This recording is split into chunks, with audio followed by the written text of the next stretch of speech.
বিদেশি বিতরণের দাবিতে এবার ডেপুটেশনে সামিল হয়েছে তিপ্রামথা। আজ তারা ডেপুটেশন দিয়েছে বিদেশি বিতরণ দাবি নিয়ে। জিরানিয়া অতিরিক্ত মহকুমা শাসকের নিকট ডেপুটেশনে সামিল হয়েছে তিপ্রামথা প্রতিনিধি দল।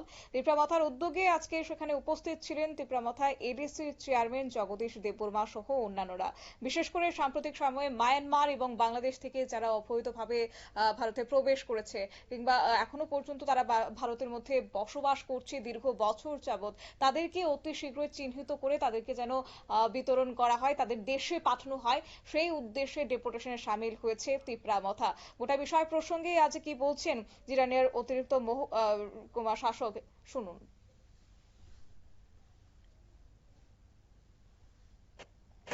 Both are to identify the illegal immigrant and to detain them as well.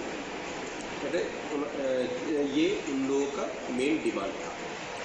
तो इसके लिए मैं सबकी जानकारी के लिए ऑलरेडी बता देता हूँ कि गवर्नमेंट ऑफ इंडिया का ऑलरेडी इंस्ट्रक्शन है, बहुत पहले हो चुकी है, कि illegal immigrant specially Bangladesh from Bangladesh and Pakistan to identify them, to detain them and to send back to their country respectively.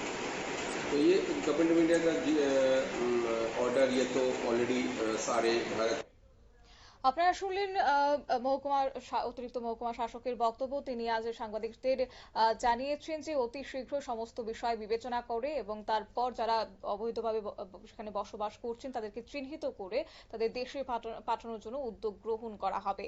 নিয়ে নিচ্ছে ছোট্ট একটি বিজ্ঞাপন বিরতির সঙ্গে থাকুন।